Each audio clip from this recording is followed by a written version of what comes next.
to find out just how far back these Michigan relics were being found. And again, the cuneiform Yod-Heh-Vah symbol has been passed down through the generations among Algonquin Native Americans from their ancient ancestors.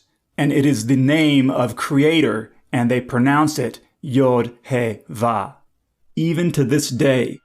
Another interesting find in Michigan is this carving of a Hebrew menorah in a cave that belongs to the Potawatomi tribe. And the Potawatomi say that this is a sacred symbol from their ancient ancestors. US Academia says it's a pitchfork. But as you probably know, US Academia doesn't care about learning from the Native Americans. Here are some Hebrew carvings found in Connecticut of the names of some biblical prophets. But US Academia says that some guy who just happened to know Hebrew was taking a lunch break from working in the mines and decided to just carve these names into the rock. Here's another artifact called the Bat Creek Stone, found on Cherokee land near Bat Creek in Tennessee in 1889 during an official U.S. archaeological excavation controlled by the Smithsonian itself. They said it was ancient Cherokee writing and would display it or print it as such. And nobody ever accused the stone of being fake until about 75 years later in the 1960s, when Cyrus Gordon, a professor of Mediterranean studies at Brandeis University, said that the stone had been shown upside down for all those years, and that when turned right side up, the characters engraved on the stone were ancient Hebrew letters that said, "For the Judeans." Some other translations vary slightly, but Judeans or Judah is always in there.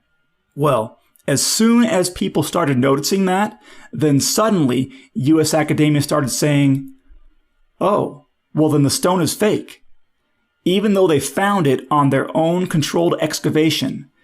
And the Smithsonian continued to display it and print it upside down. Well, in recent years, the Cherokee won a U.S. court case to get all of the artifacts and skeleton bones found on that dig back from the Smithsonian.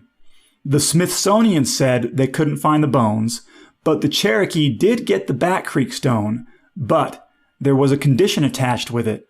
The Cherokee were told by the court that they had to continue to display the stone as it was in the Smithsonian, upside down. So you think about that.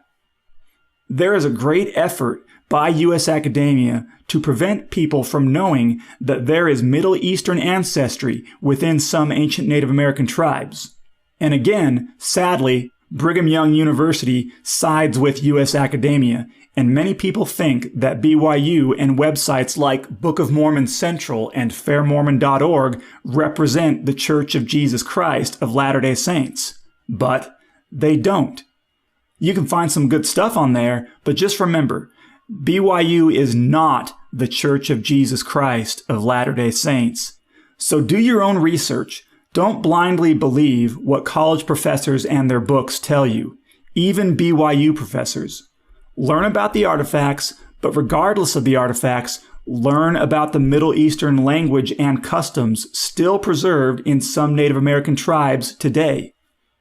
Now here's a survey drawing of a unique ancient Hopewell Mound Builder site in Ohio that I talked about in part 2. And I've also made a separate video about it called Hebrews Were in Ancient America, which I'll leave a link to in the description box below, and you can learn about it in more detail. Notice the Hebrew oil lamp, the 9-candle menorah, and also the compass and the square, all of which have sacred meaning in the Hebrew culture. A survey drawing of this site is included in the Smithsonian's first publication in 1848 called Ancient Monuments of the Mississippi Valley by Ephraim Squire and Edwin Davis. Yet there are still people who accuse this site of being fake as well. Later, in the early 1900s, the U.S. Army Corps of Engineers completely leveled this entire site down to the ground. Yet, they left all the other mound builder sites around it alone.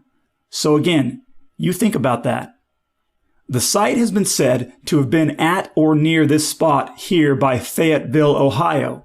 And if you notice this field here on the left, there are ditches that form a sacred Hebrew letter called the Shin, which may have been where the mound builders got the dirt from to build the site, or it could just be a natural formation because there's a lot of similar curvy ditches in the area. But if so, maybe that's why they built it in that area, which isn't a far-fetched idea because the city of Jerusalem in Israel is built on terrain that naturally forms a Shin as well. Here are some other important artifacts that were found in the